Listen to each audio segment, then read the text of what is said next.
Hello class 11 students, welcome to today's online class, and in our today's online class we are going to continue with chapter 5, which is laws of motion. In our previous class we studied in laws of motion about forces, inertia, momentum, first law of motion, second law of motion, and numericals related to it. And in today's class we are going to continue that flow and we'll study first of all about types of forces.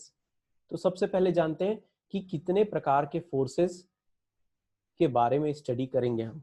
सबसे पहले first of all basically there are following types of forces. कौन कौन से forces अभी हम लोग जानते हैं और जानने वाले हैं.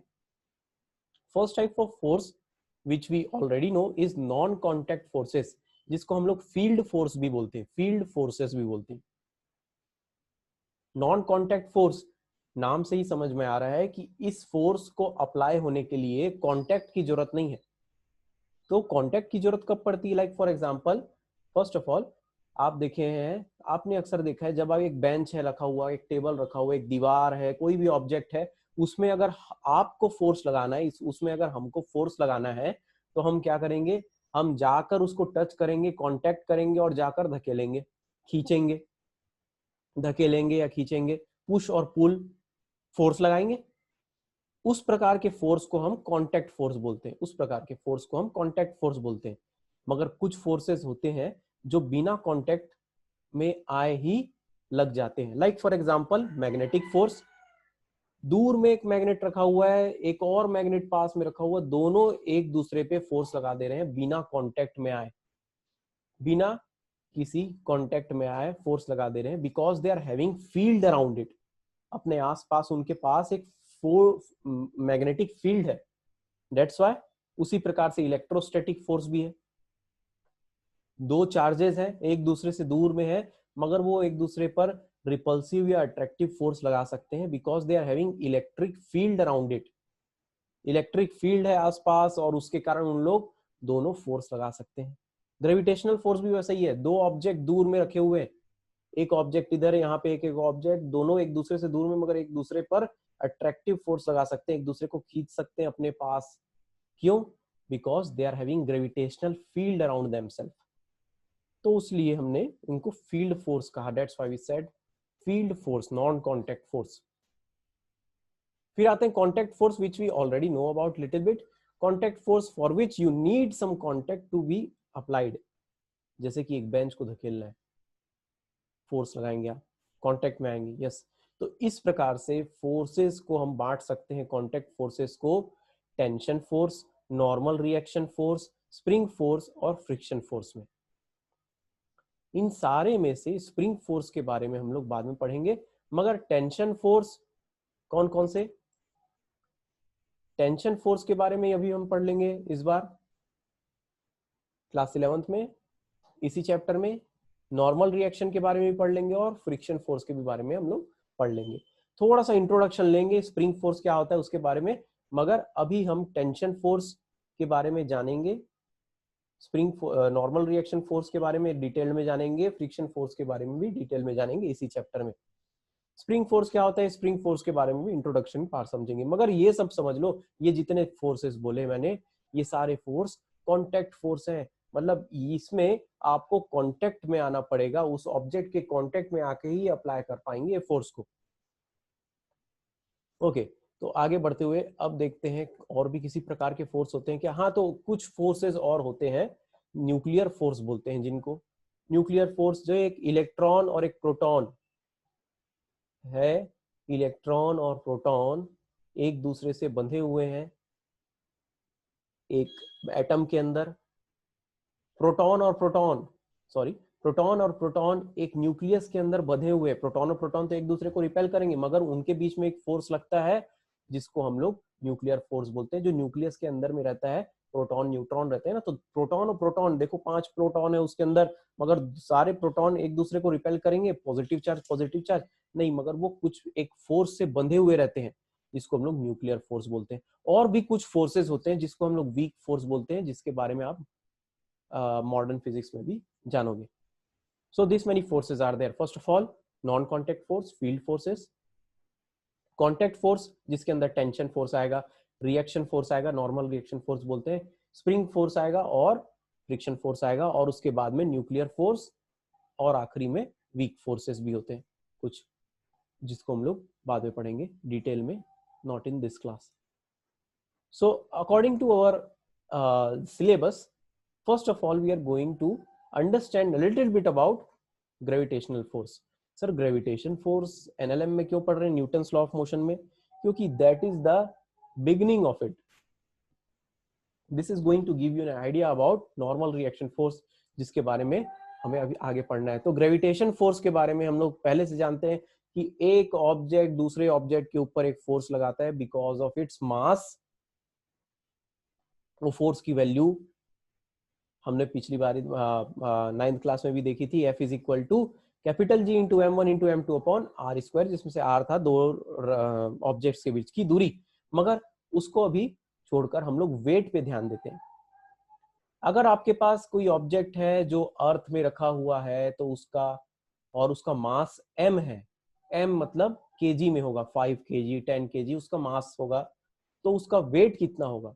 What is weight? इस पे ध्यान देना पड़ेगा. Weight is actually the force by which Earth attracts every object towards its center. फिर से ध्यान देना, मैंने क्या बोला? What is weight? Weight is actually the force. ये फोर्स है बिल्कुल. वेट एक प्रकार का फोर्स है by which Earth attracts every object about its center, towards its center. तो एक ऐसा फोर्स जिससे हर ऑब्जेक्ट सेंटर की तरफ, अर्थ के सेंटर की तरफ अट्रैक्ट हो रहा है, वो है वेट. तो वेट का वैल्यू क्या होता है? वेट का formula W is equal to M into g. और वेट एक फोर्स है इसलिए इसकी ऐसा यूनिट न्यूटन होती है. तो मान लीजिए मेरी वजन 100 kg है. मान लीजिए मेरा वजन 100 kg है, तो मेरा मास 100 kg है बोलूंगा. मेरा मास 100 kg है, किलोग्राम है, और मेरा वेट कितना होगा? फिर अर्थ में मेरा वेट कितना होगा? वेट क्या होगा? Weight is equal to mass into acceleration due to gravity, m into g. तो acceleration due to gravity 9.8 into 100 कितना हो गया? 980 न्यूटन मेरा वेट हो गया. 980 न्यूटन मेरा वेट हो जाएगा. क्यों? क्योंकि मेरा मास 100 kg था. यानी कि इसी फोर्स से 980 न्यूटन के फोर्स से अर्थ मुझे अपने सेंटर की ओर खींच रहा है, और इसी को वेट कहते हैं. यानी कि हर ऑब्जेक्ट नीचे की डायरेक्शन में या फिर अर्थ के सेंटर की डायरेक्शन में एक फोर्स महसूस करता है, जिसको हम लोग कहते हैं वेट. अब इसी बेसिस पे हम लोग आगे बढ़ने वाले हैं और समझेंगे नॉर्मल रिएक्शन फोर्स को. नॉर्मल रिएक्शन फोर्स, इस नॉर्मल रिएक्शन फोर्स क्या होता है? अभी हमने देखा कॉन्टैक्ट फोर्स होता है. ये कॉन्टैक्ट फोर्स मतलब लाइक फॉर एग्जांपल, इस एग्जांपल के थ्रू समझते हैं. जमीन के ऊपर ये समझ लो एक सरफेस है, उसके ऊपर में m मास का एक ऑब्जेक्ट रखा हुआ है. तो इसका वेट कितना होगा? m मास का ऑब्जेक्ट है, इसका weight centre towards the centre of the earth, यानी कि नीचे के डायरेक्शन में W होगा, जो कि m इंटू जी के बराबर होगा. m तो इसका मास हो गया, और एक्सेलरेशन ड्यू टू ग्रेविटी उसको मल्टीप्लाई कर दो तो उसका वेट पता चल जाएगा. वेट ठीक. अब जब इस ऑब्जेक्ट को मैंने सरफेस के ऊपर रखा, और ये सरफेस जो है, ये देखिए डैश डैश जैसे बनाया है मैंने सरफेस, ये सरफेस इस वजन को सह ले रहा है. It is able to sustain that much amount of weight above it, then it is said that it is also applying normal force on that object at the contact. मैंने क्या बोला? जब मैंने ये सरफेस पे, इस जमीन पे, इस सतह पर एक m मास के एक ऑब्जेक्ट को रखा, तो उसका वजन कितना हुआ? उसका वेट कितना हुआ? m इंटू जी.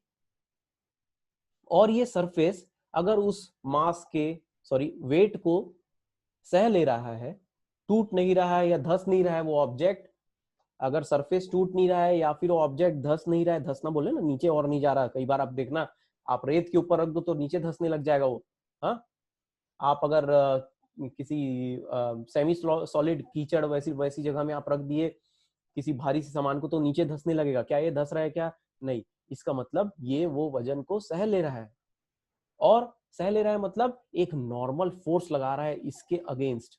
अगर नहीं लगा रहा होता वो नॉर्मल फोर्स या रिएक्शन फोर्स, रिएक्शन मतलब एक्शन हो रहा है उसका उल्टा फोर्स, अगर नहीं लगा रहा होता तो अब वो मास नीचे की ओर जाने लगता, नीचे की ओर धंसने लगता, मगर नहीं हो रहा मतलब एक नॉर्मल फोर्स लगा रहा है वो, उसको हम लोग नॉर्मल रिएक्शन फोर्स बोलेंगे, जिसको हम लोग एन से डिनोट करेंगे। देखो वजन तो हुआ, उसका वेट हुआ नीचे की डायरेक्शन में, W is equal to M into g, मगर इसके जस्ट अपोजिट एक नॉर्मल रिएक्शन फोर्स लगेगा जिसको हम लोग एन बोलेंगे।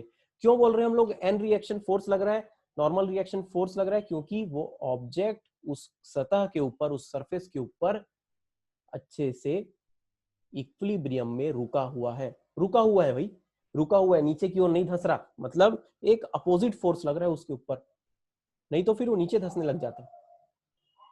कहां पे लग रहा है ये फोर्स?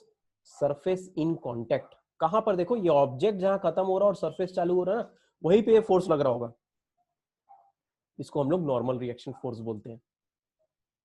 बनेगी बात, याद रहेगा, सहमत हो आप लोग? देखो आगे क्या बोलता है, normal reaction force is perpendicular to the surface and opposite to the weight. हाँ भाई, देखो ये परपेंडिकुलर टू द सरफेस होगा, ये जो नॉर्मल रिएक्शन फोर्स होता है ना, सरफेस के परपेंडिकुलर होता है उस पॉइंट पे जहां पर आप इसको कैलकुलेट करना चाह रहे हो, सरफेस के परपेंडिकुलर होगा उस पॉइंट पे जहां पे इसको कैलकुलेट करना चाह रहे हो, और ये हमेशा अपोजिट टू द वेट होगा, वेट अगर नीचे है तो ये ऊपर के डायरेक्शन में होगा, उसके अपोजिट। याद रहेगी बात, इससे रिलेटेड न्यूमेरिकल्स भी करेंगे हम लोग, इससे रिलेटेड न्यूमेरिकल्स भी होंगे। मगर नॉर्मल रिएक्शन फोर्स क्या है? Normal reaction force is the reaction force applied whenever a surface is whenever an object is placed on a surface and that object is at equilibrium। जब वो object वहां पर रुका हुआ है और धंस नहीं रहा, नीचे नहीं जा रहा, तो उसमें नॉर्मल रिएक्शन फोर्स लग रहा है, उस फोर्स को नॉर्मल रिएक्शन फोर्स बोलते हैं हम। ये परपेंडिकुलर टू द सरफेस होता है और opposite to the weight force होता है। ठीक, कॉन्टैक्ट फोर्स में सेकंड देखे थे, टेंशन फोर्स भी होता है। टेंशन फोर्स क्या होता है? टेंशन हो रही है सर बहुत ज्यादा, टेंशन, तनाव, तनाव को हम लोग टेंशन फोर्स बोलते हैं। What is tension force? The tension force is defined as the force that is transmitted through rope, string और वायर। रोप यानी रस्सी, स्ट्रिंग यानी पतली सी रस्सी, वायर तार पतला सा, या फिर वहां पे चेन, चेन भी जोड़ सकते हो, चेन भी होगा, है ना, चेन देखे ना, चेन सा ऐसे वो वाला चेन होता है जो एक दूसरे में ऐसे हुक्ड रहता है। ये सारे पर लगने वाला एक प्रकार का फोर्स जब इसे खींचा जाता है, when pulled by force acting from opposite side. मतलब मान लो जैसे ये एक चेन की कड़ी है, इसको इधर से भी खींचेंगे इधर और इधर से भी खींचेंगे इधर, तो ये कैसे खींचाएगा? यूं। तो यहाँ पे लगने वाला जो फोर्स है, यहाँ लगने वाला जो फोर्स होगा वो टेंशन फोर्स कहलाएगा। वो क्या कहलाएगा? टेंशन फोर्स कहलाएगा, वो टेंशन फोर्स कहलाएगा। ठीक है, टेंशन फोर्स कहलाएगा। वैसे ही सोच लो, एक एग्जांपल के थ्रू, यहाँ पे ये एक दीवार में मैंने एक रस्सी को अटैच कर दिया, उस रस्सी से मैंने एक मास m को लटकाया है ना, भारी सा मास है m को लटकाया, तो उस मास m का वेट कितना हुआ भाई? मास m का वेट कितना हुआ? अरे m into g, W is equal to m into g, ये रहा W is equal to m into ji. Weight पता करना है, weight is a force by the way, I am telling you again and again, what is weight? Weight is a force by which that object is attracted towards the center of the earth, तो m into g, acceleration due to gravity, g। अब ये तो obvious सी बात है, आप एक रस्सी से अगर एक ऑब्जेक्ट को लटकाओगे तो उस रस्सी में तनाव, तनाव होगा, अरे खिंचाएगा वो, अरे हाँ भाई खिंचाएगा, एक तरफ तो इधर जुड़ा हुआ है दीवार से, इधर दीवार से जुड़ा हुआ है और उसको नीचे की ओर खींच रहे, तो इसमें तनाव पड़ेगा, तनाव पड़ेगा, उसको टेंशन बोलते हैं। तो ये टेंशन फोर्स हो गया, ये टी, ये टेंशन फोर्स टी हो गया। अब जानने वाली बात है, टेंशन फोर्स है, इसका डायरेक्शन क्या होगा? तो हम लोग हमेशा ना जो भी ऑब्जेक्ट की स्टडी कर रहे हैं, हम इस एम ऑब्जेक्ट की स्टडी कर रहे हैं, एम ऑब्जेक्ट जिस ऑब्जेक्ट की स्टडी करते हैं ना, उससे दूर जाता हुआ टेंशन फोर्स को रखते हैं, उससे दूर जाता हुआ टेंशन फोर्स को रखते हैं। तो मान लो एम ऑब्जेक्ट की स्टडी कर रहे हैं ना, तो इससे दूर जाता हुआ टेंशन फोर्स को रखेंगे, दूर जाता हुआ। हाँ, उसको ऊपर की तरफ खींच के रखा है ये टेंशन फोर्स ने, वरना वो नीचे गिर जाता, ये ऑब्जेक्ट नीचे गिर जाता, ऊपर की तरफ खींच के रखा है। जब तक वो थ्रेड, थ्रेड या फिर वायर या स्ट्रिंग या चेन या रॉड, जो भी बोलना चाहो, रोप, जो भी है, वो उस वजन को सह सकता है, उतना अमाउंट ऑफ टेंशन फोर्स लगाएगा वो। उससे ज्यादा सहने लायक अगर टेंशन फोर्स हो गया तो टूट जाएगा, उसके सहने लायक वाली बात को एक नेक्स्ट चैप्टर में समझेंगे। इतना इस चैप्टर के लिए समझो कि ये जो टेंशन टी है वही इस ऑब्जेक्ट को लटका कर रखा है एक जगह इक्विलिब्रियम में। ठीक है, ऊपर एक फोर्स लगेगा तभी तो नीचे वाले फोर्स को बराबर करके एक जगह रोक के रखेगा। अरे समझो टग ऑफ वॉर चल रहा है, टग ऑफ वॉर जानते हो, एक तरफ इधर से आदमी लोग खींचते हैं, दूसरी तरफ रस्सी को इधर से खींचते हैं, दोनों बराबर है खींच के रखे हुए, तो आपको ऐसा लगेगा एक जगह रुके रहेगा रस्सी, दोनों बराबर फोर्स लगाएंगे तो एक जगह रस्सी जो है रोप है वो एक जगह रुके रहेगा, रुक के रहेगा, तो आपको लगेगा कोई फोर्स नहीं लगा रहा। अरे फोर्स लग रहा है मगर एक दूसरे को कैंसिल कर दे रहा है। वैसे ही एक जगह ये मास रुका हुआ है, ना नीचे जा रहा, गिर नहीं रहा नीचे, तो टेंशन फोर्स उसको ऊपर खींच के रखा है और mass weight of the body weight उसको नीचे नीचे खींच रहा है। दोनों एक दूसरे को बराबर खींच के रखे हुए, तभी वो एक जगह स्थिर है, इक्विलिब्रियम में है, संतुलन में है। वैसे ही मान लो एक ऑब्जेक्ट रखा हुआ है, मान लो उसका मास m है, मैं उसको F फोर्स से एक तरफ खींच रहा हूँ, रस्सी है ये, मान लो ये एक रोप है, तो उस रोप में कितना टेंशन पड़ रहा, T पड़ेगा। कहां से, मास ऑफ, हम लोग इस मास का स्टडी कर रहे हैं तो उससे दूर जाता हुआ एक T टेंशन पड़ेगा। टेंशन फोर्स के बारे में कुछ बातें जानते हैं। Tension force always act away from the body, अभी अभी जाना हमने, अभी अभी जाना। Tension force always acts away from the body, ये ऑब्जेक्ट है तो इससे दूर जाता हुआ टेंशन फोर्स रहेगा। ठीक है, हाँ, इससे रिलेटेड न्यूमेरिकल करेंगे और सारी इसकी कॉन्सेप्ट और क्लियर हो जाएंगी। देखो एक इसमें से for the same string tension force remain same, हाँ जी, ये भी इंपॉर्टेंट बात है, इसको समझना। एक सरफेस के ऊपर दो ऑब्जेक्ट रखे हुए हैं M1 और M2, M1 और M2 को मैंने थ्रेड से या फिर स्ट्रिंग से जोड़ दिया है, अरे रस्सी से जोड़ दिया, ठीक है, और M2 को एक रस्सी से जोड़ कर रखा है और उसमें फोर्स लगा रहा हूँ F। हाँ भाई, इसको ऐसे खींच रहा हूँ जैसे बच्चे खींचते हैं, बच्चे अपने खिलौनों को रस्सी बांध कर खींचते हैं ना, उसी प्रकार से ऐसे खींच रहा हूँ, इससे F फोर्स लगा रहा हूँ ऐसा। तो इस थ्रेड पे T टेंशन पड़ेगा, हाँ जी पड़ेगा। कैसा रहेगा, वो दूर जाता हुआ, इस मास M2 से दूर जाता हुआ, देखो दूर जाता हुआ।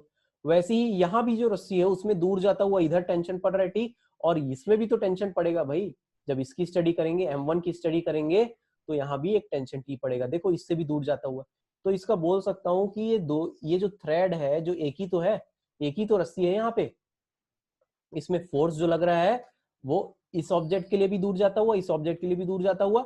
और अभी हमने बोला for the same string tension force remain same, मतलब इसकी यहाँ पर अगर वैल्यू T रखोगे तो यहाँ भी इसकी वैल्यू T होगी। क्यों, क्योंकि थ्रेड तो एक ही है भाई, उसमें तनाव जो पड़ रहा वो किसी भी पॉइंट पे T ही होगा, टेंशन T ही होगा। टेंशन क्या है, एक प्रकार का फोर्स है जो कब काम करता है, जब एक थ्रेड, एक स्ट्रिंग, एक रोप, एक रॉड, इन सब में फोर्स लगे।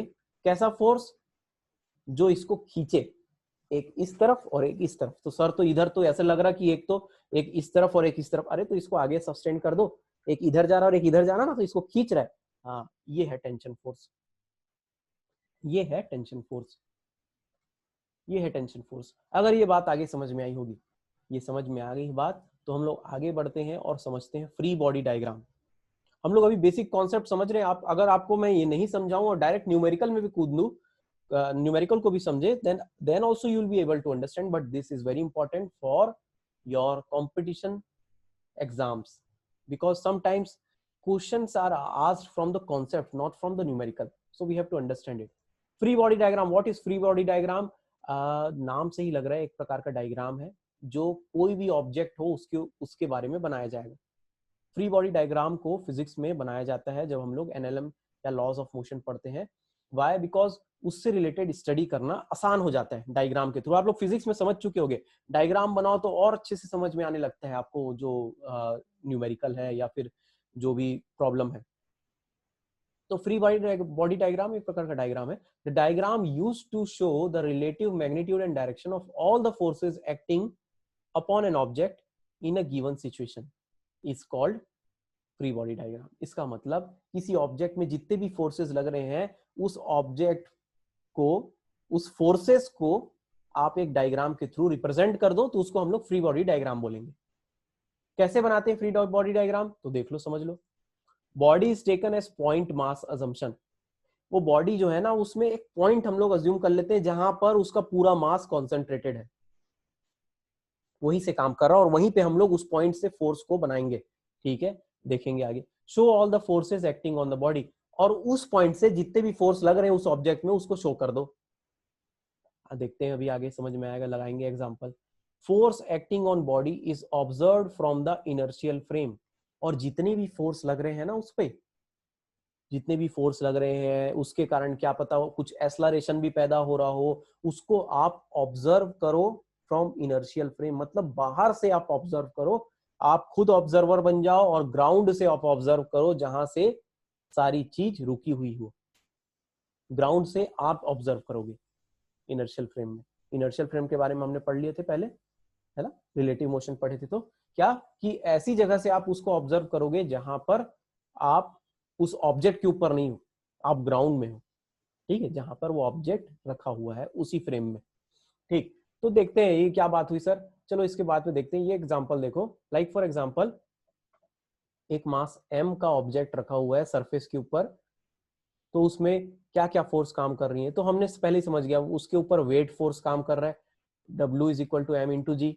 अब वेट फोर्स काम कर रहा है, सरफेस के ऊपर रखा हुआ है, वो रखा हुआ है बोला मैंने, धस नहीं रहा है, मतलब नॉर्मल फोर्स भी काम कर रहा है उसके ऊपर, नॉर्मल रिएक्शन फोर्स जो उसके अपोजिट होगा।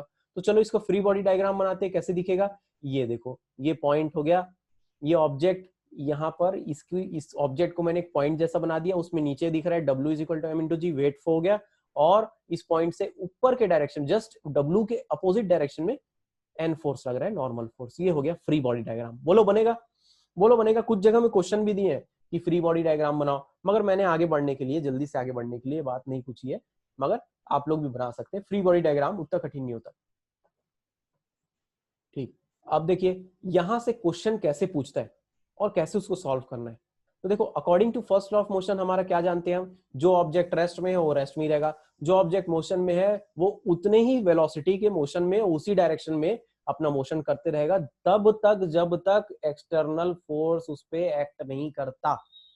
बोलो सही है, सहमत हो। अरे हाँ, रेस्ट, रेस्ट में, मोशन, मोशन में सेम डायरेक्शन सेम मैग्नीट्यूड का मोशन करते रहेगा जब तक उसमें एक्सटर्नल फोर्स काम नहीं करता। तो इसका मतलब क्या हुआ, if many forces are acting on a body but it gives no change in state. अरे मान लो एक ऑब्जेक्ट है, उसमें कोई भी फोर्स काम नहीं कर रहा, तो वो रेस्ट में है तो रेस्ट में रहेगा, मोशन में है तो मोशन में रहेगा। मगर क्या हमेशा एक्सटर्नल फोर्स होने पर ही स्टेट होगा चेंज, चेंज इन स्टेट होगा? कभी कभी मान लो एक ऑब्जेक्ट रखा हुआ, ये ऑब्जेक्ट यहाँ रखा हुआ, मैं इधर भी खींच रहा हूँ इधर भी खींच रहा हूँ, बराबर फोर्सेस से इधर इधर खींच रहा हूँ, ये यहीं पे है, अभी भी इसका स्टेट चेंज नहीं हो रहा, अभी भी ये मोशन में नहीं आया, रेस्ट में था रेस्ट में ही है। क्यों? क्योंकि सारे फोर्सेस एक दूसरे को कैंसिल कर दे रहे हैं। सारे forces, many forces are acting on a body but gives no change in state, मतलब सारे फोर्सेस का समेशन जीरो हो जा रहा है। अरे हाँ भाई, जीरो हो जा रहा है।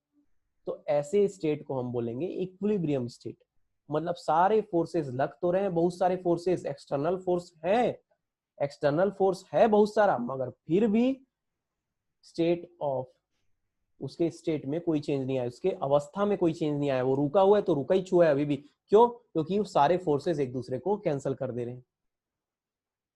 ऐसे अवस्था को इक्विलिब्रियम बोलते हैं, संतुलन। ठीक, कभी आप लोग ये भी देखोगे कि नेट एक्सलरेशन जीरो होगा। हाँ भाई, नेट एक्सलरेशन जीरो होगा। कभी कभी क्या होगा, आपको ये पता चलेगा कि अभी देखेंगे कुछ क्वेश्चन से रिलेटेड हम लोग करने वाले, बाय द वे हम लोग करने वाले, नेट एक्सलरेशन आपको जीरो मिले तो भी हम बोलेंगे कि एक्सलरेशन कोई नहीं मिल रहा है, उसमें कोई एक्सलरेशन नहीं मिल रहा है। Force is equal to mass into acceleration होता है, force is equal to mass into acceleration होता है। हाँ, अगर एक्सलरेशन ही जीरो जीरो हो जाए तो नेट फोर्स उसमें लग रहा है वो भी जीरो होगा, तो हम लोग वहां से भी इसको बोल सकते हैं कि नो चेंज इन स्टेट है ना, मास तो है मगर एक्सलरेशन, नेट एक्सलरेशन उसका जीरो हो रहा है। नहीं आया कुछ समझ में?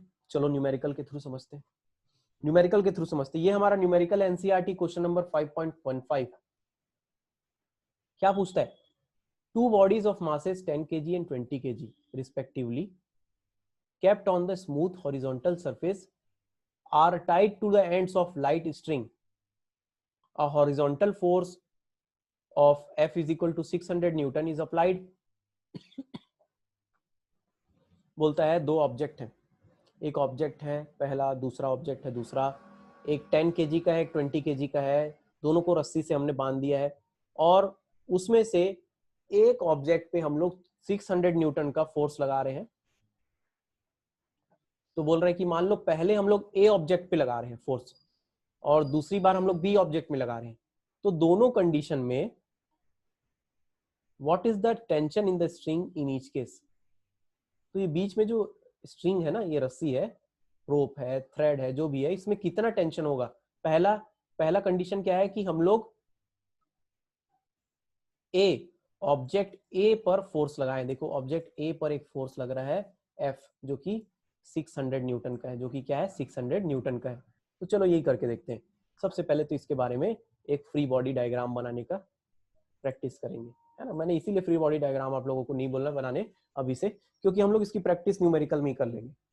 बहुत सारे ऑब्जेक्ट दिए हुए हैं, ए ऑब्जेक्ट बी ऑब्जेक्ट, हम लोग क्या करेंगे, हर ऑब्जेक्ट का अलग अलग फ्री बॉडी डायग्राम बोलेंगे। अरे नाम ही बोल रहा है बॉडी, ए और बी बॉडी है, उसको फ्री कर दो, मतलब क्या कर दो, अलग अलग समझ लो उसको, और उस पे जितने भी फोर्स लग रहे हैं ना उसको वहां पे लगा दो। चलो, तो बीच में हम लोग पहले ही तो जानते हैं कि ए और बी जमीन पे रखे हुए सरफेस पे, एफ फोर्स लग रहा है उसके ऊपर, ठीक है। अच्छा, एक अजम्पशन दिया है कि ये जो सरफेस है ना अभी फ्रिक्शन लेस है, अभी दिया नहीं है मगर समझ लेना, अभी फ्रिक्शन के बारे में बताया नहीं है ना, फ्रिक्शन क्या होता है अभी बताया नहीं, बताएगा तो उसको भी अज्यूम करेंगे। चलो, ए और बी दो ऑब्जेक्ट है, ठीक है, ए और बी, तो उसका मास दिया हुआ है, ऑब्जेक्ट ए 10 kg का है, ऑब्जेक्ट बी 20 kg का है, और हम ए पर सबसे पहले देखो ये वाला कंडीशन ले रहे हैं, ए ऑब्जेक्ट पर फोर्स लगा रहे हैं 600 न्यूटन का, ठीक है। तो अब पता करना है टेंशन कितना होगा यहां पर। अब चलो टेंशन के बारे में बात करते हैं। एक रस्सी से मैंने ए और बी को जोड़ के रखा है और ये फोर्स लगा रहा हूं ए पर, तो ए आगे जाएगा, अरे ए आगे जाएगा, ए आगे जाने लगेगा, ए आगे जाएगा तो बी को भी खींचेगा और बी भी जाने लगेगा, ए और बी दोनों ऐसे खसकने लगेंगे क्योंकि फोर्स ऐसे खींच रहा है उसको, ठीक है। बीच की रस्सी का क्या हाल होगा, बीच की रस्सी तनाव में आएगी, बीच की रस्सी तनाव में आएगी, टेंशन में आएगी, टेंशन में आएगी।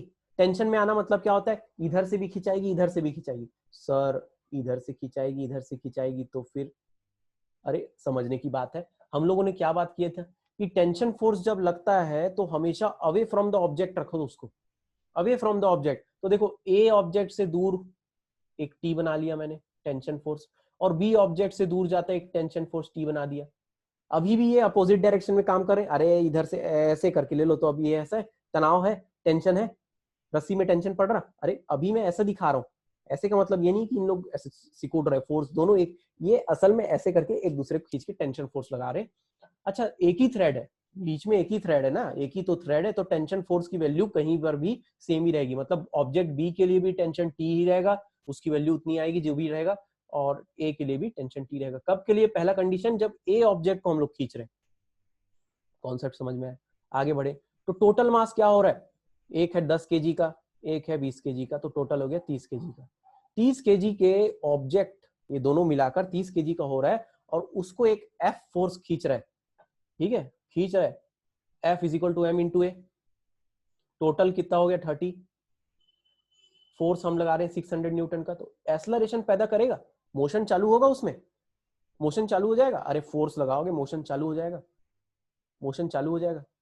तो a is equal to f upon m, यहीं से एफ की 600, एम है 30 न्यूटन और केजी में, कैंसिल किए, एक्सेलरेशन मिलेगा हमको 20 मीटर पर सेकेंड स्क्वायर। मतलब हमारा पहला जो बात हो रही है, पहली क्या बात हो रही है, जब फोर्स ए पे लग रहा है, जब हम लोग क्या कर रहे हैं, ए ऑब्जेक्ट पे फोर्स को लगा रहे हैं, तो ए ऑब्जेक्ट पे जब हम लोग फोर्स को लगा रहे हैं, तो उस समय ये सारा का सारा system object A object B का एक साथ आगे बढ़ रहा और बीच की रस्सी में तनाव पड़ रहा, तो एक्सेलरेशन ए मिल गया, ए की वैल्यू हम लोग पता कर लिए, ठीक है। तो चलो अब इस कंडीशन में, इस कंडीशन में कोई भी एक ऑब्जेक्ट को ले लेता हूं मैं, कोई भी एक ऑब्जेक्ट को, चलो ये वाले ए ऑब्जेक्ट को ले लेता हूं जिसमें फोर्स लग रहा है, फोर्स लग रहा है, इस ऑब्जेक्ट को ले लेता हूं, तो इसकी स्टडी करते हैं हम लोग। चलो इसको मैंने यहां पर उसका फ्री बॉडी डायग्राम बनाया। देखो ए ऑब्जेक्ट का फ्री बॉडी डायग्राम मैंने यहाँ बनाया है। देखो क्या क्या फोर्स काम कर रहे हैं उसके ऊपर। देखो एक फोर्स है उस पे काम कर रहा है इसकी तरफ, ये एफ फोर्स काम कर रहा। अब देखो यहाँ पे देखा हूं मैंने टेंशन फोर्स भी है यहाँ पे जो इसको इधर खींच रहा है। तो चलो इस पॉइंट से मैंने टेंशन फोर्स इधर ले आया। साथ ही एक एस्लरेशन भी मिल रहा है इसको, ए एस्लरेशन मिल रहा है इस तरफ। क्यों? क्योंकि वो फोर्स उसको उधर खींच रहा था। सर फोर्स तो सबको खींच रहा था, मगर सिर्फ इसकी स्टडी कर रहा हूं मैं, सिर्फ ए ऑब्जेक्ट की स्टडी करता हूं, टी की वैल्यू निकाल लेता हूं, टी दोनों में उतना ही काम कर रहा है ना। तो चलो इसके हिसाब से, इस सिचुएशन के हिसाब से मैं इक्विलिब्रियम कंडीशन में, मतलब संतुलन के अवस्था में क्या हो रहा है, एक फोर्स एफ उसको इधर खींच रहा, एक फोर्स टी उसको अपोजिट डायरेक्शन में खींच रहा। ऑब्वियस सी बात है कि ये टेंशन फोर्स और हमारे द्वारा लगाया गया फोर्स दोनों मिलकर, दोनों के खींचतान में एक रिजल्टेंट फोर्स बन रहा है जो इस ऑब्जेक्ट को इधर मूव कर रहा है, इस ऑब्जेक्ट को इधर मूव कर रहा है। देखो क्या बात बोला मैं, एक फोर्स उसको इधर खींच रहा है, एक टेंशन फोर्स उसको इधर खींचने की कोशिश कर रहा, मगर ये टेंशन फोर्स और ये जो अप्लाइड फोर्स है, इन दोनों को अगर मैं सब्सट्रैक्ट कर दूं, या फिर इन दोनों के भिड़ने के, देखो अपोजिट है ना, तो एक दूसरे के अपोजिट इन लोग भिड़ेंगे, एक इधर खींचेगा एक इधर खींचेगा, तो इन दोनों से जो मिलकर बच रहा है, मिलकर मतलब कि इन दोनों के माइनस होने के बाद जो बच रहा है फोर्स, वो इसमें मोशन पैदा कर देगा, वो इसमें मोशन पैदा कर रहा है, और उसका रिजल्टेंट क्या मिल रहा है, इधर के डायरेक्शन में जाना। यानी कि F minus T is equal to acceleration के कारण जो फोर्स बन रहा, फोर्स के कारण जो एक्सलरेशन बन रहा। F इसको इधर खींच रहा, टेंशन उसको पीछे की तरफ खींच रही। अब इन दोनों के खींचतान में क्या बच रहा, उसका मोशन बच जा रहा है। जो भी फोर्स बच रहा है वो उसको मोशन दे दे रहा है ना। तो जो भी फोर्स बच रहा है वो उसको मोशन दे दे रहा है, मतलब F minus T is equal to जो मोशन क्या मिल रहा है इसको, फोर्स के कारण एम ए, इसका खुद का मास इंटू इसका खुद का एक्सलरेशन। अभी इसका खुद का एक्सलरेशन हम लोग निकाल चुके हैं। अरे बॉडी जो दोनों बॉडी थी वो एक पर्टिकुलर एक्सलरेशन से आगे बढ़ रही थी, तो वो एक्सलरेशन की वैल्यू निकाल बैठे हमने। तो यहां से F माइनस टी, ये बात समझना है। अगर आपको ये बात समझ में आ गई तो सारा क्वेश्चन बन जाएगा। ये बात समझ में आनी चाहिए। क्या? देखो फ्री बॉडी डायग्राम बनाया मैंने क्या, ए को अलग से ले लिया, इसमें जितने फोर्सेस काम कर रहे हैं, मोशन काम कर रहा है, इसके ऊपर लगा लेते। एक F फोर्स इधर काम कर रहा है, एक टेंशन फोर्स पीछे की तरफ काम कर रहा, दोनों अपोजिट है, यानी कि दोनों एक दूसरे से सब्सट्रैक्ट होंगे। उस सब्सट्रैक्शन के बाद जो अमाउंट बच रहा है ना, देखो F माइनस टी वो क्या है, वो है रिजल्टेंट एक्टिंग फोर्स, जो क्या होगा, उसको एक्सलरेशन प्रोवाइड करेगा। तो वो एक्सलरेशन प्रोवाइड करके फोर्स क्या बन जाएगा, m a into a. M a मतलब mass of this object into acceleration of this object. F minus T is equal to m a into a, ये बन रहा। तो 600 एफ की वैल्यू, टी की वैल्यू हम पता करना चाहते हैं। एम ए तो पता है हमको 10 है, एक्सलरेशन हम निकाल बैठे हैं, क्या है वो एक्सलरेशन 20 मीटर पर सेकेंड स्क्वायर। तो चलो वैल्यू रख दिए, 600 माइनस टी, 10 इंटू 20 200 हो गया। तो टी की वैल्यू क्या हो गई, 200 को इधर ले आओ, टी को इधर ले जाओ, तो 600 माइनस 200 यानी कि 400 न्यूटन। यानी कि टेंशन की वैल्यू मिल गई हमको, इस रस्सी में जितना टेंशन आ रहा है वो है 400 न्यूटन का। ये टेंशन ऑब्जेक्ट ए के लिए भी उतना ही 400 न्यूटन का होगा, ऑब्जेक्ट बी के लिए यानी कि यहाँ पर भी 400 न्यूटन का होगा, क्योंकि थ्रेड या फिर रस्सी एक ही है। बनेगी बात। जो समझने वाली बात थी ना वो फ्री बॉडी डायग्राम था, इसमें क्या क्या फोर्स काम कर रहे हैं और इस फोर्स के कारण क्या एक्सलरेशन मिल रहा है। अगर फोर्स के कारण एक्सलरेशन मिल रहा है तो हर जगह यही फॉर्मूला बनेगा, F minus T is equal to M into A. F minus T यानी कि इससे बच जा रहा है कोई फोर्स, बच जा रहा है कुछ, तो वो एक्सलरेशन प्रोवाइड कर देगा। एक इधर खींच रहा है एक इधर खींच रहा है रस्सी से, याद है रस्सा कसी का खेल में, एक इधर खींच रहा है एक इधर खींच रहा है। अगर दोनों बराबर होंगे तभी रुका रहेगा, वो एक थ्रेड जो रस्सी रहेगा वो एक जगह रुका हुआ दिखेगा। अगर इधर वाले आपको ज्यादा खींचते हुए ताकतवर रहे, इधर का फोर्स ज्यादा हुआ, तो ये रस्सी इधर मूव होने लग जाएगी, एक एक्सलरेशन मिलने लगेगा इधर। ठीक है, यानी कि इधर वाले को F मान लो, इधर वाले को T मान लो, तो F minus T is equal to M into a, m into a. ठीक, तो ये बात हुई। आगे बढ़ते हैं, यही दो दूसरे कंडीशन में पूछा था, when force is applied on B, यानी कि ये वाला कंडीशन देखो क्या बोल रहा है, बी इधर है ए इधर है, और फोर्स अब बी में इस तरफ लग रहा है, बी की तरफ लग रहा है। वही 600 न्यूटन का, बीच में थ्रेड है, उसमें भी अभी भी टी टेंशन फोर्स रहेगा। अब क्या होगा, अरे अभी भी एक्सलरेशन मिलेगा, वही एक्सलरेशन मिलेगा, क्योंकि दोनों का मास को हम लोग ऐड करके हमने एक्सलरेशन पता किया था।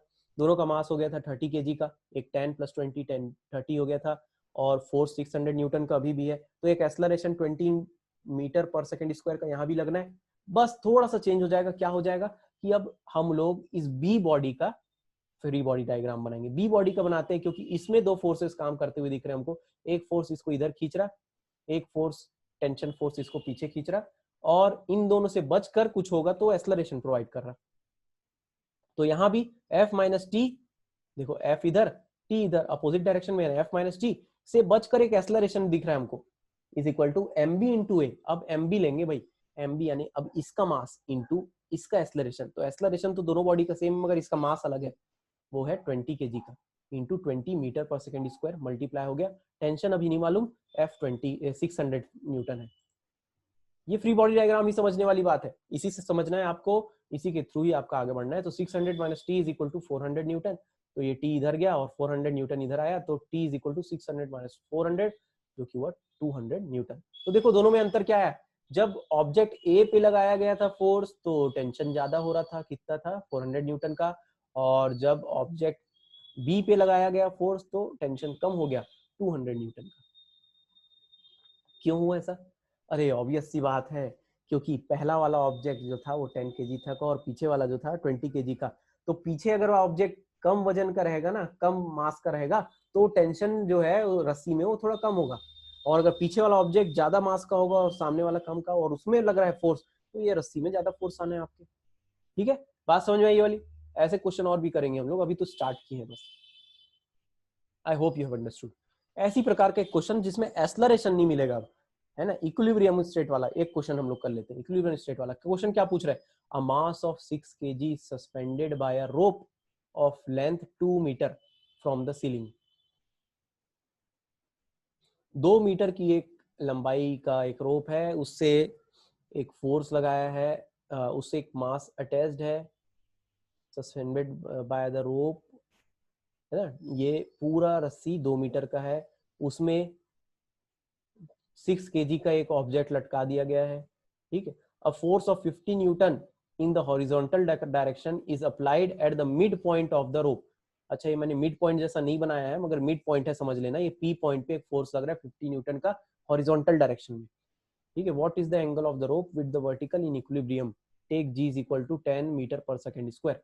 तो क्या बोल रहा है, ऊपर में एक रस्सी कहीं है, थ्रेड कहीं पर फिक्स है, वहां से एक रस्सी गई है, वहां से एक रस्सी कनेक्टेड है ऑब्जेक्ट एम पर। अरे पहले ऐसा है, ये पहले ना यूं है, यहाँ पर एक सीलिंग है और यहाँ से एक ऑब्जेक्ट, एक रस्सी लटकी हुई है, ऐसा ऐसा रस्सी लटकी हुई है, और यहाँ पर एक ऑब्जेक्ट लटका हुआ है, एक ऑब्जेक्ट ऐसा लटका हुआ है। ये 6 kg का है भाई। ठीक है, ये कितने kg का है, ये 6 kg का है, ये 6 kg का है मान लो।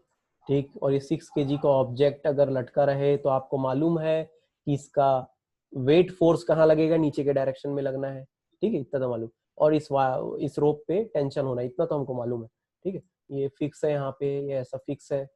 मगर अभी क्या बोलता है कि इसके ऊपर एक फोर्स काम करने लगे मिड पॉइंट पे, यहाँ पे हम लोग एक फोर्स लगाएं ऐसा, और इसको खींचे तो वो कुछ ऐसा दिखने लगेगा, वो रस्सी कुछ ऐसी हो जाएगी, है ना। मिड पॉइंट पे, मैंने मिड पॉइंट जैसा नहीं बना पाया, मिड पॉइंट पे मतलब ये रस्सी मान लो 2 मीटर की है, तो 1 मीटर की दूरी पर एक फोर्स लगाया हमने 50 न्यूटन का, इधर खींचने लगे। ठीक है, तो अब 50 न्यूटन का फोर्स अगर खींचेंगे तो ऐसे में जाके वो रुक गया, रस्सी ऐसे में जाके लटकी हुई है, ऐसा दिख रहा है। देखो सामने जो डायग्राम है ना, ये डायग्राम, ये वाले डायग्राम जैसा दिख रहा है, इक्विलिब्रियम में है, रुका हुआ, मतलब ना ऑब्जेक्ट नीचे के डायरेक्शन में, रस्सी ऐसी टेढ़ी है। तो वो पूछ रहा कि ये जो रस्सी जो किसी एंगल बना रही है, ये वर्टिकल से जो एंगल बना रही होगी रस्सी, ये एंगल को पता करो बोल रहा है, ये थीटा एंगल को पता करो बोलता है, ये थीटा एंगल को आप पता करिए बोलता है। देखो what is the angle of the rope with the vertical in equilibrium, बनेगा बात, अरे बन जाएगा, बहुत आसान है, देख कर तो एकदम हवा जा रहे हैं सब, ऐसा लग रहा है कि क्या होगा आगे, मगर नहीं, समझ में आ जाएगी बात। देखो क्या बोला है, क्या क्या दिया है, 6 kg मास है, m is equal to 6 kg, 50 newton का फोर्स लग रहा है, 50 न्यूटन का फोर्स, थीटा की वैल्यू पता करो बोलता है। सारी चीज इस डायग्राम में दी हुई है भाई, फ्री बॉडी डायग्राम बनाना है दो। देखो क्या हो रहा, जब 50 न्यूटन का फोर्स लग रहा है तो दो प्रकार के टेंशन हमको मिलेंगे यहाँ पे। एक तो इस जो P पॉइंट से 6 kg का ऑब्जेक्ट है उसके बीच के पार्ट का जो रस्सी है, जो थ्रेड है या जो स्ट्रिंग है, उसमें जो थ्रेड हो, उसमें जो टेंशन होगा, मान लो उसको T2 बोल देता हूं मैं। देखो बॉडी से दूर जाता हुआ और P पॉइंट से दूर जाता हुआ ले लेता हूं मैं, टेंशन 2, टेंशन T2। फिर ये जो सीलिंग से जो लगा हुआ है थ्रेड या स्ट्रिंग, वहां से लेके P तक का जो थ्रेड होगा, P पॉइंट तक का जो थ्रेड होगा, उसमें थोड़ा अलग कुछ टेंशन हो सकता है, क्योंकि देखो खींच रहे हैं ना, तो ऑब्जेक्ट के कारण अलग है और वो सीलिंग के कारण रिएक्शन फोर्स, सॉरी वो जो उसको सपोर्ट करके रखा है उसके कारण। तो ये T1 मान लेता हूँ, इसको इस पार्ट के टेंशन को T1 मान लेता हूँ, ठीक है। तो अब हम लोग क्या जानते हैं, पहले तो बॉडी का, इस बॉडी का फ्री बॉडी डायग्राम बनाते हैं, इसमें क्या क्या फोर्स काम कर रहा है, समझने वाली बात। इस बॉडी पर जो कि 6 kg का है मास का, वेट काम कर रहा, वो W is equal to M into G. Tension काम कर रहा है T2, अरे हाँ भाई देखो T2 ऊपर ले जा रहा था इसको बॉडी की तरफ, बॉडी से दूर बनाते हैं हमेशा टेंशन को, है ना, तो एक फोर्स T2 ऊपर जा रहा, एज ए वेट नीचे आ रहा, ठीक है। तो चलो ये बन गया W is equal to M into g, और T2 ऊपर की ओर, बस यही काम कर रहा, और कुछ कर रहा क्या काम नहीं सर, रुका हुआ है ना वहां पे इक्विलिब्रियम में। चलो फॉर इट्स इक्विलिब्रियम क्या बोल सकता हूं मैं कि देखो W minus T is equal to 0। Sir ये कैसे हुआ, अरे W नीचे खींच रहा, T टेंशन ऊपर, टेंशन T2 ऊपर खींच रहा, तो इन दोनों को माइनस कर दूं, इन दोनों को माइनस कर दूं, एक जगह रुका हुआ है ना वो, एक जगह रुका है मतलब कोई एक्सलरेशन नहीं है, एक्सलरेशन 0 है, मतलब W नीचे T2 ऊपर दोनों एक दूसरे के बराबर है, W नीचे T2 ऊपर दोनों एक दूसरे के बराबर, एक जगह रुका हुआ है वो, एक जगह रुका हुआ है, नीचे नहीं जा रहा, नीचे जाते रहता तो एक्सलरेशन की वैल्यू आ जाती, तो मैं W minus T is equal to M into a लिख देता, थोड़ा सा भी एक्सलरेशन मिल जाता मेरे को, मैं लिख देता M इंटू ए, मगर कुछ फोर्स बच ही नहीं रहा, दोनों को माइनस करने के बाद कुछ फोर्स रिजल्टेंट बच ही नहीं रहा, इसीलिए W minus T is equal to 0। क्यों, क्योंकि एक्सलरेशन 0 हो गया, M इंटू ए में से A 0 हो गया, क्यों, क्योंकि ये रुका हुआ है, इक्विलिब्रियम में है, रुका हुआ है, क्वेश्चन में बताया भाई, मैंने नहीं बोला, मैंने नहीं बोला। देखो what is the angle of the rope makes with the vertical in equilibrium, मतलब इक्विलिब्रियम मतलब ये संतुलन में, मतलब एक जगह ऐसे खींच के रखे तो ये सब एक जगह रुका हुआ है, ऑब्जेक्ट में हिल नहीं रहा, टेंशन टी उतना ही है जितना होना चाहिए।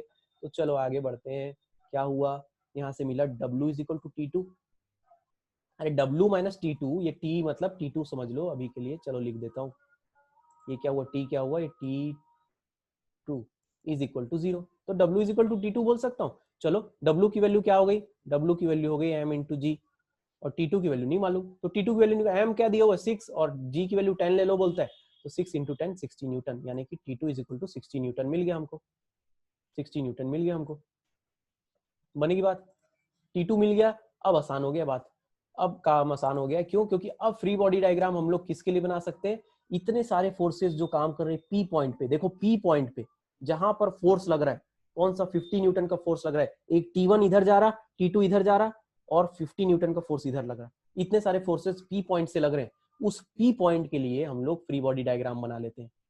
तो P point, free body diagram of point P, ये P पॉइंट है मान लो, अरे ये हमारा P पॉइंट है जहां पे हम लोग सारे फोर्सेस को स्टडी कर रहे हैं, ये P पॉइंट है हमारा, ठीक है, ये क्या है पॉइंट P। यहाँ पे क्या क्या फोर्सेस लग रहे हैं इसको देखते हैं, यहाँ पे 50 न्यूटन का फोर्स हॉरिजॉन्टल डायरेक्शन में, T1 फोर्स टेंशन लग रहा है थीटा एंगल पे, और T2 लग रहा है बिल्कुल नीचे की डायरेक्शन में। सर अभी तो ऊपर लग रहा था T2, अरे सेम थ्रेड है, P ऑब्जेक्ट वो मास के लिए ऊपर लग रहा था मगर वो P पॉइंट के लिए नीचे लग रहा है, क्यों, तभी तो तनाव पैदा होगा, एक इधर लगना चाहिए, या फिर एक इधर या एक इधर, दोनों मिलके एक दूसरे के डायरेक्शन के अपोजिट होंगे, इसीलिए नीचे के डायरेक्शन में। अब चलो अभी हमने जान चुके हैं कि मान लो किसी एंगल पे कोई फोर्स लगे, टेंशन भी एक प्रकार का फोर्स है, तो उसको हम लोग वर्टिकल और हॉरिजॉन्टल डायरेक्शन में बांट सकते हैं, रिजोल्यूशन कर सकते हैं उसका, इधर में और इधर में बांट सकते हैं हम लोग। तो चलो T1 लग रहा है फोर्स एक एंगल थीटा पे, तो जिधर से वो एंगल बना रहा है वो बन जाएगा T1 cos थीटा, और जिधर से एंगल नहीं बना रहा है वो बन जाएगा T1 sin थीटा। क्यों करते हैं ऐसा अभी पता चलेगा, बहुत फायदा है भाई। हो जाएगा कि नहीं ये बताओ, याद आ रहा है? वेक्टर में भी पढ़े थे कि आप क्या करो, कोई एंगल पे कोई फोर्स लग रहा है तो उसको म्यूचुअल परपेंडिकुलर एक्सिस में आप बांट दो और आसान हो जाएगा। वो पहले भी देख चुके हम लोग, और ये आसान था। क्या कॉस थीटा होता था बेस अपॉन हाइपोटेनस, उसी से बनाए थे मैंने, है ना। और साइन थीटा क्या होता था परपेंडिकुलर अपॉन हाइपोटेनस, तो उसी से बनाया था मैंने। तो क्या मिलेगा, ये वाला जो कंपोनेंट होगा वो बन जाएगा T1 sin थीटा, और ये वाला कंपोनेंट वर्टिकल वाला T1 cos थीटा। क्यों? क्योंकि थीटा एंगल वर्टिकल से बना रहा है, जिधर से थीटा एंगल बनाते हैं ना वो वाला कंपोनेंट बन जाता है T1 cos थीटा, वो वाला cos थीटा वाला कंपोनेंट, और जिधर से नहीं बन रहा एंगल वो sin थीटा वाला कंपोनेंट। तो चलो अब ऐसा बन गया, इधर में जा रहा है T1 cos थीटा और हॉरिजॉन्टल जा रहा है T1 sin थीटा। तो इक्विलिब्रियम कंडीशन के लिए आप ये समझ जाओ कि जितना ऊपर की तरफ फोर्स है उतना नीचे की तरफ फोर्स होगा, मतलब वर्टिकल डायरेक्शन के सारे फोर्सेस एक दूसरे को कैंसिल करेंगे, एक दूसरे को कैंसिल करेंगे या फिर एक दूसरे के बराबर होंगे। एक दूसरे कैंसिल करेंगे तभी जब एक दूसरे के बराबर होंगे। तो चलो वर्टिकल फोर्सेस की बात करता हूं। फॉर इट्स इक्विलिब्रियम, इस पी पॉइंट पे सब इक्विलिब्रियम में है, तो मतलब T2 यानी ये नीचे वाला T2 minus T1 cos theta यानी ऊपर वाला फोर्स, नीचे वाला फोर्स इज इक्वल टू ऊपर वाला फोर्स, या फिर नीचे वाला फोर्स माइनस ऊपर वाला फोर्स इज इक्वल टू 0। बोलो सही है क्या? अरे T2 minus T1 cos theta is equal to 0। क्यों? क्योंकि दोनों एक दूसरे को कैंसिल करके इक्विलिब्रियम कंडीशन ला रहे हैं। ठीक है, तो 60 minus T1 cos theta is equal to 0। 60 लाए थे ना इसकी वैल्यू, T2 की वैल्यू 60 लाए थे, 60 minus T1 cos theta is equal to 0। ठीक है, आगे बढ़ते, चलो आगे बढ़ते। यानी कि क्या हुआ, T1 cos theta is equal to 60। अरे 60 को इधर ले आओ या T1 cos थीटा को इधर ले जाओ, तो क्या हो जाएगा, T1 cos theta is equal to 60। ध्यान से सुनना। फिर उसके बाद फॉर हॉरिजॉन्टल कंपोनेंट, अब हॉरिजॉन्टल कंपोनेंट की बात करते हैं। इधर हॉरिजॉन्टल कंपोनेंट के इधर जितना फोर्स लग रहा उतना ही इधर फोर्स लग रहा है, या फिर इधर का फोर्स माइनस इधर का फोर्स इज इक्वल टू 0। 0 क्यों? क्योंकि ये कोई एक्सेलरेशन पैदा नहीं कर पा रहा है, मतलब मोशन नहीं हो रहा है, यानी कि रेस्ट में है या इक्विलिब्रियम में है। तो क्या हो जाएगा, ये हो जाएगा T1 sin थीटा माइनस 50, यानी क्या कर दो आप, या बोल लो 50 minus T1 sin theta is equal to 0। कुछ लोग बोलेंगे सर T1 sin थीटा तो इधर नेगेटिव में जा रहा है और 50 इधर, तो इसको वाले को आप नेगेटिव लो, इधर वाले को पॉजिटिव, जो भी आप है ना ले सकते हैं। बिल्कुल सही, आप सही है। 50 minus T1 sin theta is equal to 0। 50 minus T1 sin theta is equal to 0, या फिर T1 sin theta is equal to 50। ये 50 को इधर ले आओ या T1 sin थीटा को इधर ले जाओ, तो दोनों बराबर T1 sin theta is equal to 50। ठीक है, अब दोनों देखो, इक्वेशन 2 ये हो गया, इक्वेशन 1 ये हो गया, T1 cos theta is equal to 60 और T1 sin theta is equal to 50। ये दोनों इक्वेशन 2 इक्वेशन 1 दोनों को डिवाइड करते हैं, तो T1 sin theta upon T1 sin theta upon T1 cos theta is equal to 50 upon 60। 0 0 cancel, T1 sin theta T1 cancel, sin theta upon cos theta is equal to 5 upon 6। sin theta upon cos theta tan theta होता है, tan theta में से theta की value आ जाएगी tan inverse 5 upon 6। ये theta की angle value आ गई। इसका वैल्यू कुछ होता है, हम लोग आंसर ऐसे ही लिख देते हैं, जो भी होगा है ना, जो भी एंगल आएगा, मान लो 45 डिग्री, जो भी होगा 25 डिग्री 30 डिग्री, जो भी आ रहा है 30 डिग्री 40 डिग्री, थीटा की वैल्यू tan इनवर्स 5 अपॉन 6, इसकी वैल्यू आप निकाल सकते हैं टेंजेंट टेबल से, तो उसमें से वैल्यू निकल जाती है। मगर यही आपका आंसर हो गया, एंगल पता चल गया, मतलब थीटा का वैल्यू पता चल गया आपको। यहाँ पर ये एंगल की वैल्यू पता चल गई tan इनवर्स 5/6, tan इनवर्स 5/6, इसकी डिग्री में आंसर आ जाएगा। यही आपका आंसर हो गया। I hope you have understood about today's class. हम लोग और भी न्यूमेरिकल सॉल्व करने वाले हैं रिलेटेड टू इट। मैंने आज कोई असाइनमेंट नहीं दिया, reason is that I make you solve more number of question in the next class.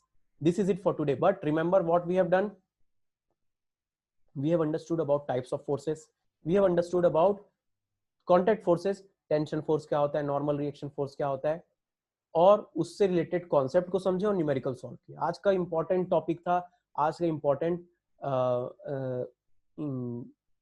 Concept था जो बहुत दूर तक बहुत सारे क्वेश्चंस में रिपीट होगा, और आज का कंपटीशन एग्जाम्स के लिए भी बहुत इंपॉर्टेंट था, नीट और जेडब्ल्यू के लिए भी कॉन्सेप्ट बिल्ड करने के लिए।